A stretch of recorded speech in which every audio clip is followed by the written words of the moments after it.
Ze wil heel graag op een knopje drukken, maar ze durft het niet te vragen. Jammer, ze moet het toch echt zelf vragen. Ja, daar is het nog gevraagd. Ja. Waarom heb je al tegen 6-7? Wat zeg je? Waarom heb je al tegen 6-7? Waarom heb ik het tegen 6-7? Om mensen zoals jij die het nog steeds leuk vinden. Ah, nee. Nee. Nou, het is op een gegeven moment... Kijk, een meme is leuk, maar op een gegeven moment is het ook gewoon een keertje klaar, toch? Nee? Oké. Doe je het nog vaak? Ja. Och, nou ja, nee, ik gun je dit pleziertje, maar ik ben er wel een beetje klaar mee. Ja, sorry. Ik kan er niks aan doen. Er komt vanzelf weer wat leuks. Weet je, we zijn straks 6-7 maanden verder en dan is er weer een nieuwe. Ja, hier is een vraagje. Of je op een knopje mag drukken. Ja, kom maar naar voren. Hoe heet je?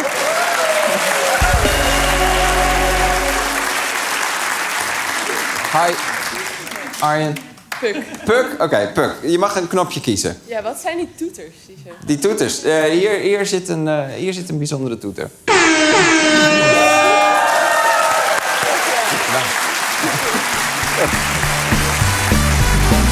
Uitzending. Zijn er mensen met een vraag? Dat heb jij waarschijnlijk al wel verteld, Daniel. Ja, als mensen een vraag aan mij hebben, wordt meteen heel hard gezwaaid met een papier. Kom je protesteren tegen iets of zo? Wat zeg je? Nee, hoe goed denk je dat mijn ogen zijn? Ik kan niks lezen. Wat is dit? Kan ik het zien? Hoi Arjen, wij zijn Lubach naamgenoten en ver weg familie. Oh, jezus.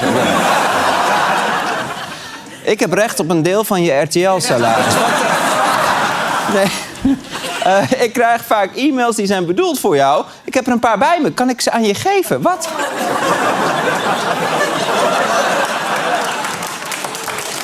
Ja, maar... Maar wacht even. Dan heb jij dus een e-mailadres dat erg lijkt op mijn e-mailadres. Maar zonder mijn e-mailadres te verklappen, wat heb jij dan voor e-mailadres?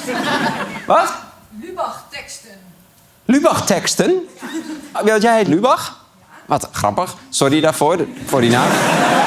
Ik zeg minstens 1 keer per jaar sorry tegen mijn broers en mijn vader, want die worden er helemaal gek van. Die hebben de hele dag wel als ze bellen, zo, oh, familie van. Dat heb jij misschien ook. Excuses. Maar wij kennen elkaar niet. Ik heb jou volgens mij nog nooit ontmoet. Wat leuk, Lisa Lubach. En jij heet Lubach teksten. En mensen denken op een of andere manier dat ze bij mij terechtkomen als ze jou mailen. Want ik maak ook teksten. Dat zijn mensen toch kortzichtig eigenlijk, hè? Ja. En wat voor dingen mailen ze dan? Is het gênant of valt het wel mee? Vaak is het onzin. Vaak is het onzin, ja. Dat krijg ik ook heel vaak, ja. Een mailtje van iemand waarvan ik denk, die heeft echt een goed punt. Ja. Daar heb ik maar één. Oh, het zijn vooral ook mensen die denken dat ze het programma bereiken. Die vragen onderwerpen aan en zo. Ja. Heb jij overwogen om een eigen satirisch programma te beginnen met al die... Ja, met deze input zou het zomaar kunnen. Ja, nou ja, ik wil ze wel hebben. Kom maar even naar voren, pas op voor het trappetje. Je laat je horen voor mijn naamgenoot, Lisa Lubach. Leuk. Ja. Hallo, dag. Hallo. Arjen. Oh ja, de Lubach-handdruk. Ja, ik voel hem hoor. Ja. Typisch, ja. Onmiskenbaar. Maar hoe zijn we familie? Ja, dat onze opa's, de grootovervaders van onze opa's, die waren waarschijnlijk broers. De grootovervaders van onze opa's. Het is heel ver weg. Oké. Nou, ik ga dit met veel plezier lezen. En een briefje van jou erbij over wie je bent. Dit vind ik hartstikke leuk. Wat leuk dat je dit kwam doen. Wat doe je nou? Ik heb mijn zus bij me. Je zus, die heet ook Lubach. Ja. Hallo. Het is een soort reunie. Nou ja, dankjewel.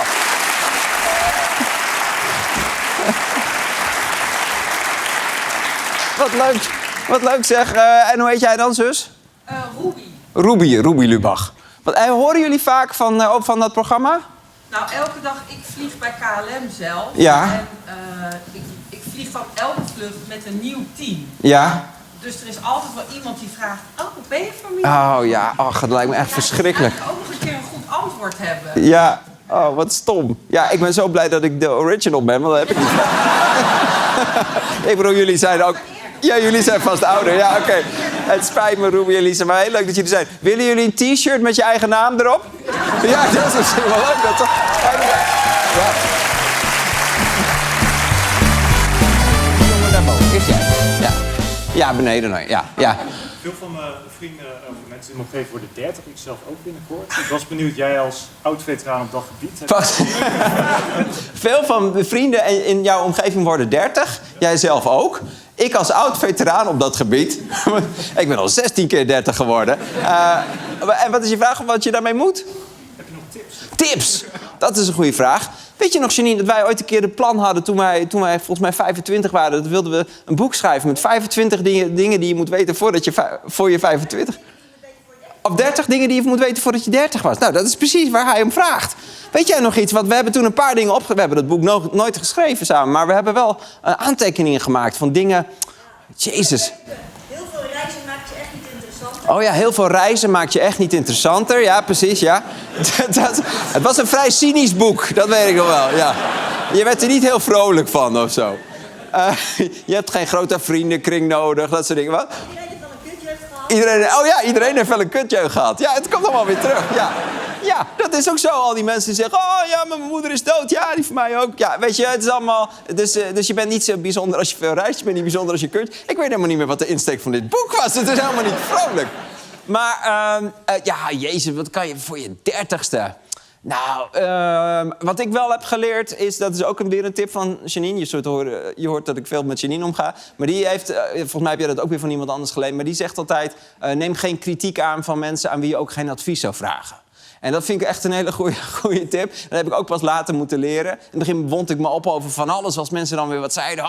En als je dan realiseert... zou ik aan deze persoon hebben gevraagd... hoe moet ik mijn leven inrichten, hoe moet ik mijn werk doen... dan zou ik zeggen nee. Dus waarom luister ik er dan naar als ze zo lopen te zeiken? Dus dat is misschien mijn tip voor nu. Geef jij het door aan al je vrienden in je omgeving?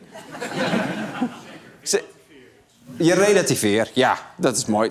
We hadden geen boek hoeven schrijven. Gewoon het woord relativeren. Ja. Oké, daar 2 boven. Iemand die nog lang geen 30 is, denk ik. Nee. Jij bent dus in het programma van Jan Böhmermann in Duitsland geweest. Ja. Denk jij dat dit programma in Duitsland ook zo goed zou aankomen? Kom je uit Duitsland? Ja. Ik meende dat al een klein beetje te horen. En waarom ben je dan in Nederland? Ja, applaus voor de Duitse jongen.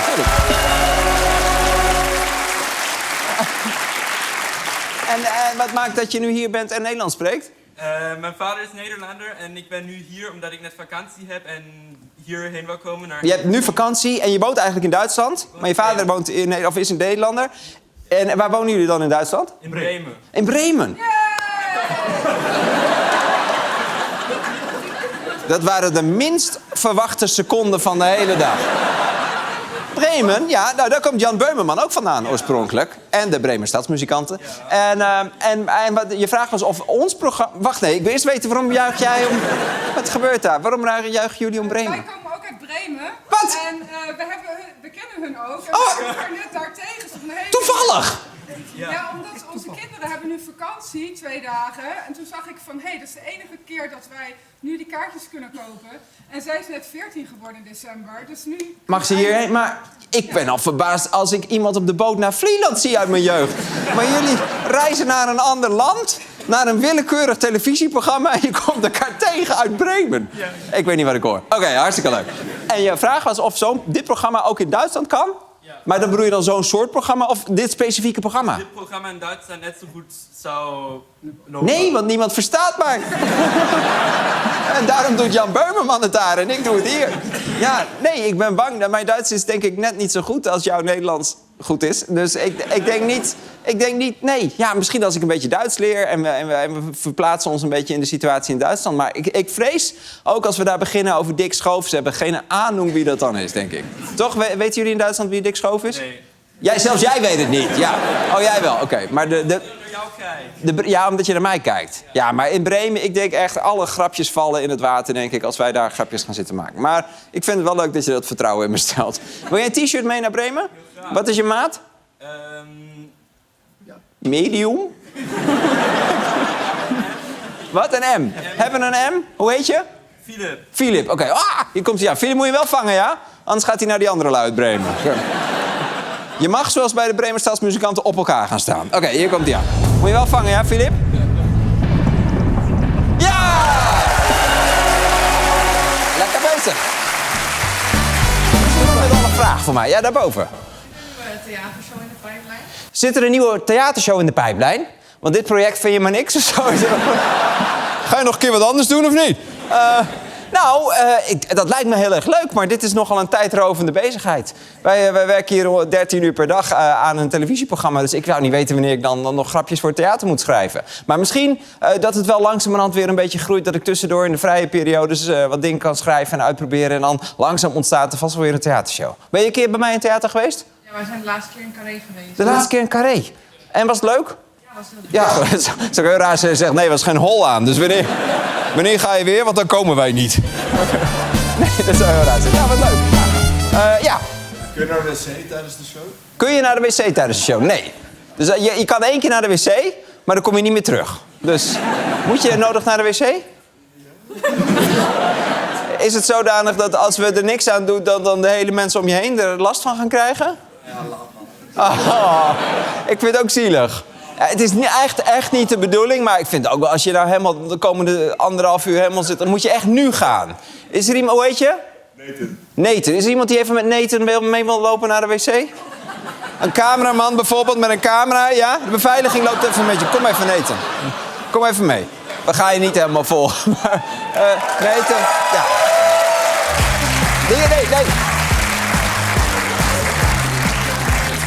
Het is die kant op, Nathan. Oh, die kant op. Hij komt die kant langs.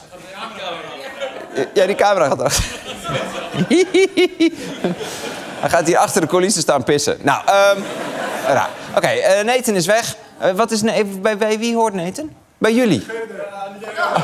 Dat weet hij. En waarom moet Nathan... Hebben jullie een beetje zitten biertjes drinken net of zo? Oh ja. Hij heeft een heel kleine blaas. En wat doet hij in het dagelijks leven, Nathan? Dat weet ik ook niet helemaal. En weet je ook niet. Maar weet je het wel een beetje? Want dan kan ik er straks een grapje over maken. Hij is soort van bezig met zijn HBO, maar het gaat nog niet helemaal. Hij is soort van bezig met zijn HBO. Maar, achtstejaars. Maar elke dag rond 6:00 zuipt hij zich klem en dan komt er niks meer van die studie. Ja. Oké, Nathan. Nou, we zien vanzelf wanneer hij terugkomt. Zijn er nog meer? Niet de wc in, dat mag niet. Oh, dit is leuk. We zien hem vanzelf naar buiten komen. Oké. Nog meer vragen? Wat zijn we aan het doen? Wat is dit voor opname nu al? Oké. Daar is hij, Nathan. Ik zet de muziekje aan.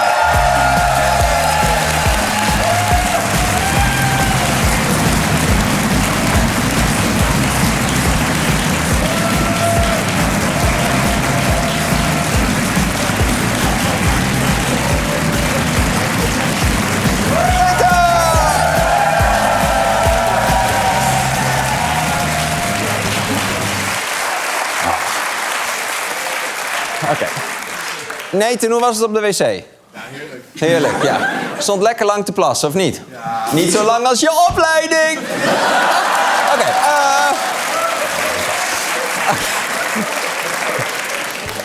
ook een grap van niks. Oké, nog een vraagje.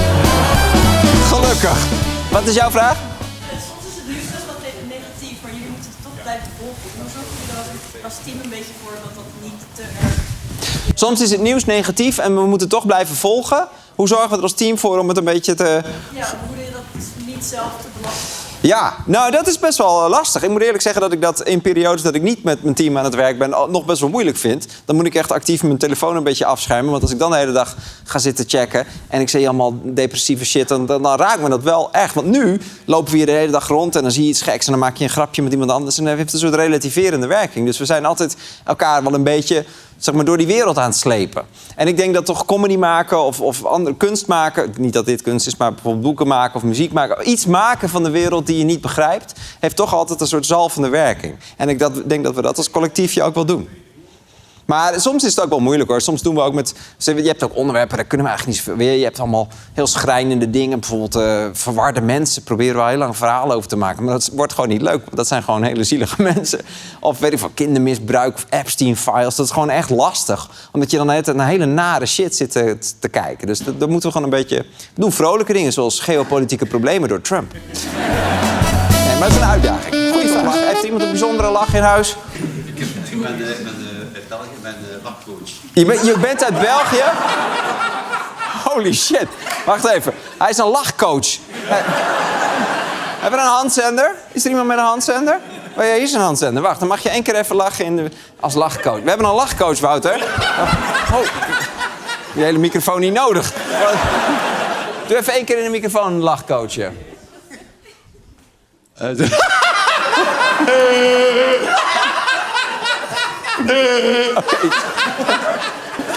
Ik heb hier spijt van.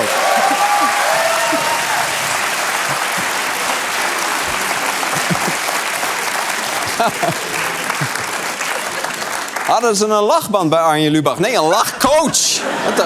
Kunnen we allemaal even 1 keer naar hem nadoen? 1, 2, 3.